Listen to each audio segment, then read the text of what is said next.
నా హైడ్రేషన్ కోసం I just trust one thing, ఫుల్గా వాటర్ ఉండే కంట్రీ డిలైట్ వల్ల పొలాచి కోకోనట్స్. సో ఇప్పుడే కంట్రీ డిలైట్ యాప్ డౌన్లోడ్ చేసుకొని ఆర్డర్ చేయండి. సరే, ఏంటి వక్స్ బిల్ అన్నది, వక్స్ చట్టం అన్నది రావడానికి చంద్రబాబు నితీశే ప్రధాన కారణం అని చెప్పి అసదుద్దీన్ ఆగ్రహాన్ని వ్యక్తం చేయడం. వక్స్ చట్టానికి వ్యతిరేకంగా భారీ సభలు దేశవ్యాప్తంగా నిర్వహిస్తాం, ఆందోళనలన్నా చేస్తాం తప్పించి దాన్ని అమలు చేసే విధంగా చేస్తే మాత్రం క్షమించేది లేదు అని. ఈ నితీష్కి చంద్రబాబు నాయుడు గారికి సంబంధం ఏంటి అంటే వాళ్ళ మద్దతుతో కదా ఎన్డీఏ అధికారంలో ఉంది. ఇప్పుడు బీజేపీకి వచ్చినాయి 240 సీట్లు, 240 సీట్స్, మెజార్టీకి 272 కావాలి. సో ఎన్డీఏలో కీలక భాగస్వామ్య పక్షాలు టీడీపీ 16 సీట్లు, మీకు జేడీయూ 12 సీట్లు, 28 సీట్ల మద్దతు లేకపోతే ఆటోమేటిక్గా ప్రభుత్వం నిలబడదు, మీకు బిల్లులు కూడా ఆమోదపడవు. ఈ రెండు పార్టీలు కనుక గట్టిగా నిలబడి వ్యతిరేకిస్తే డెఫినెట్గా వక్ఫ్ బిల్లు తెచ్చే ధైర్యము సాహసము బీజేపీ చేసేదే కాదు కదా. సో అందువల్ల అటాక్ చంద్రబాబు టీడీపీ నితీష్ కుమార్ మీద పెట్టడంలో ఉద్దేశం అది. ఎందుకంటే నిరంతరం మేము మైనారిటీల హక్కుల కొరకు నిలబడ్డాం అని చెప్పేటువంటి పార్టీలు రోజు మీకు చంద్రబాబు నాయుడు ఎన్నిసార్లు ముస్లింల మీటింగ్లు పెట్టి చెప్పలేదు, ఇఫ్తార్ విందులు పెట్టి. కానీ మీరు ఒక కీలకమైన అంశం వచ్చినప్పుడు మీరు ఎటువైపు ఉన్నారన్నది ముఖ్యం కదా, ఉపన్యాసాలు ముఖ్యం కాదు. అందువల్ల జేడీయూ అయినా మీకు టీడీపీ అయినా మీరు లేదు, మీరు ఓపెన్గా బీజేపీ లాగా ఉంటే అభ్యంతరం లేదు, అదొక ఐడియాలజీ. రైట్ ఆర్ రాంగ్, ఈ దేశంలో హిందూ మెజారిటేరియన్ పాలన కావాలి, సెక్యులరిజాన్ని వ్యతిరేకించే రాజకీయ పార్టీ బహిరంగంగానే లేమి. సెక్యులరిజం పట్ల బీజేపీ నాయకుల అభ్యంతరాలు అందరికీ తెలిసిన విషయాలే. అనేకసార్లు సెక్యులరిజం అనే పదమే ఉండకూడదు రాజ్యాంగంలో, అది రాజ్యాంగం డ్రాఫ్ట్ చేసినప్పుడు లేదు, అది మధ్యలో యాడ్ అయింది, ఇలాంటి విమర్శలు చాలాసార్లు చేశారు. So be honest to your ideology.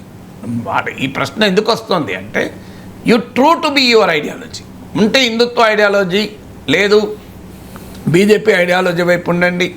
ఈ దేశంలో మేము డైవర్సిటీకి వ్యతిరేకం, సెక్యులరిజానికి వ్యతిరేకం, ఫెడరలిజానికి వ్యతిరేకం మేము ఉండండి, అదొక డైమెన్షన్. లేదు మీరు సెక్యులర్ అన్నప్పుడు ఈ దేశంలో మరి వై నాట్ ఏ యూనిఫామ్ లా. ఇప్పుడు ఒకవైపు ఉమ్మడి పౌరస్మృతి గురించి బీజేపీ మాట్లాడుతుంది. ఉమ్మడి పౌరస్మృతి కావాలనుకునే పార్టీ ఒక రిలీజియస్ ప్రాపర్టీస్ అన్నిటి కలిపి ఉమ్మడి చట్టం ఎందుకు ఉండకూడదు? ముస్లింలకు వేరే చట్టం ఎందుకు? హిందువులకు ఎండోమెంట్స్ చట్టం ఎందుకు? క్రిస్టియన్స్కి వేరే చట్టం ఎందుకు? Bring a secular law for all religious properties. ఈ దేశంలో ఇవాళ సిక్ ఎండోమెంట్ యాక్ట్ ఉంది, ఆంధ్రప్రదేశ్, కర్ణాటక, తమిళనాడు, బెంగాల్ హిందూ ఎండోమెంట్ యాక్ట్ ఉన్నాయి చాలా రాష్ట్రాల్లో. మీరు అలాగే ఇప్పుడు వక్ఫ్ చట్టం మళ్ళీ సవరిస్తున్నారు. నేను అనేది అంటే మీరు ఉమ్మడి పౌరస్మృతి కావాలనేవాళ్ళు కదా. అన్ని రకాల పర్సనల్ లాస్, ఈ మతానికో పర్సనల్ లా ఉండకూడదు అంటున్నారు కదా. మరి why not a uniform law for one nation one election, one nation one tax, one nation one ration card, one nation one language, one nation one religion, ఇన్ని చెప్పేవాళ్ళు వన్ నేషన్ వన్ లా ఎందుకు ఉండదు ఇక్కడ? దీనికి ఆన్సర్ ఉండాలి కదా. మీకు వక్ఫ్ చట్టాన్ని సవరించే అవకాశం వచ్చినప్పుడు మేము ముస్లింలకే ప్రత్యేక చట్టం ఉండదు, అన్ని మతాల ప్రాపర్టీస్ను గవర్న్ చేసడానికి ఒకటే చట్టం ఉంటుంది అని చెప్పచ్చు కదా. అంటే బీజేపీ ఐడియాలజీ కదా యూనిఫామ్ లా.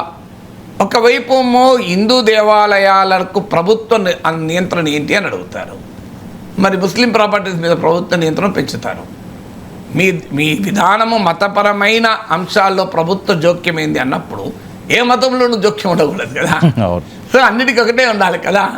సో అందువల్ల ఒక సీరియస్ క్వశ్చన్స్ ఎందుకు వస్తున్నాయంటే ఇది క్లియర్. ఇప్పుడు మీకు హిందూ దేవాలయాల్లో హిందూయేతరులను నిల్వ చేస్తారా?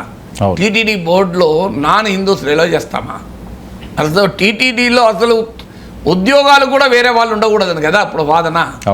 అన్ని ఇటీవల టీటీడీ చైర్మన్ ఆదేశాలు కూడా ఇచ్చాడు కదా, ఎవరైనా మీరు హిందూయేతరులు టీటీడీలో ఉద్యోగాలు చేసుకుంటే, ఉద్యోగాలు సెక్యులర్ ఉద్యోగాలు, అది ఏదన్నా ఒక అటెండర్ ఉద్యోగమో క్లర్క్ ఉద్యోగమో, అది కూడా టీటీడీ నిర్వహించే విద్యా సంస్థల్లో ఆసుపత్రుల్లో మీరు ఒక నర్సు ఉద్యోగం చేసినా కూడా నువ్వు అన్యమతస్తులు ఉండకూడదు అంటున్నారు. వాళ్ళు ఏది అక్కడ ఆగమ శాస్త్రాన్ని అమలు చేసేటువంటి ప్లేస్లో కాదు, గుడిలో కాదు, ఓ బడిలో, ఓ విద్యా సంస్థలో, ఒక ఆసుపత్రిలో పనిచేసే దానిలో కూడా మతేతరులు ఎలా ఉంటారు అని అడుగుతున్నారు.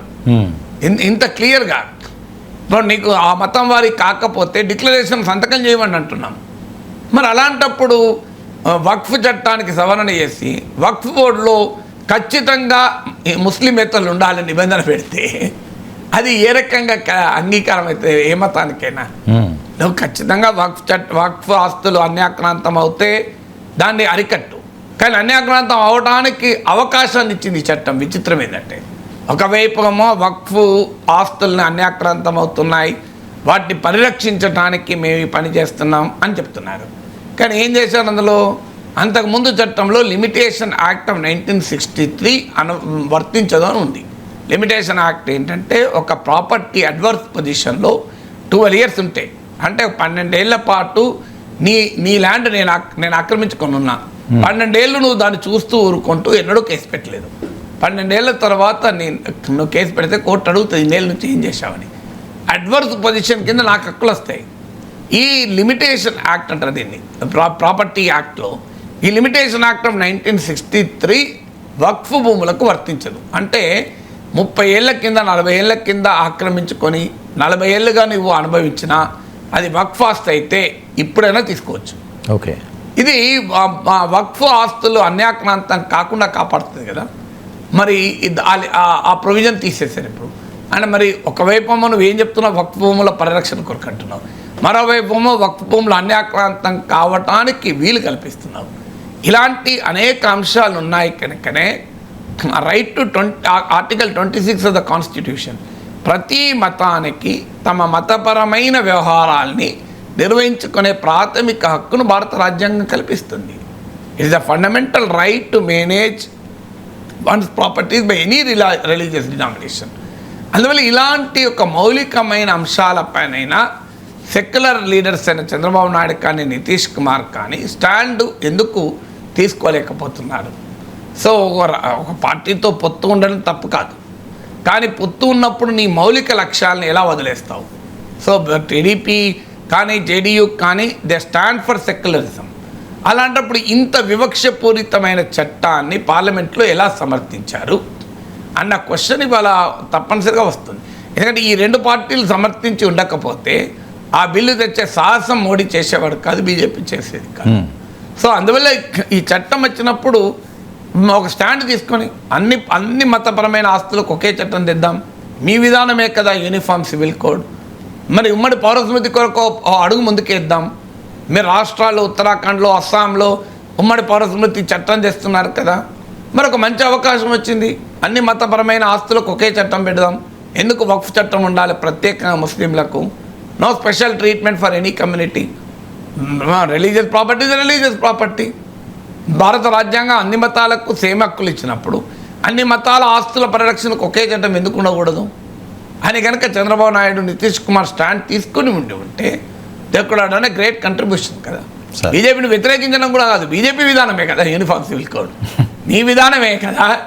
మోడీ దగ్గరకు వెళ్ళి నరేంద్ర మోడీజీ ఆప్కా పాలసీ అయినా uniform civil code, 1 nation 1 law, 1 election 1 nation 1 law, ఏ ఆప్కా పాలసీ అయినా 1 nation 1 law తెద్దాం అని కనుక గట్టిగా ఈ రెండు పార్టీలు అని ఉంటే ఇవాళ ఈ రకమైన వివక్షపూరితమైన వక్ఫ్ చట్టం వచ్చేది కాదు కదా.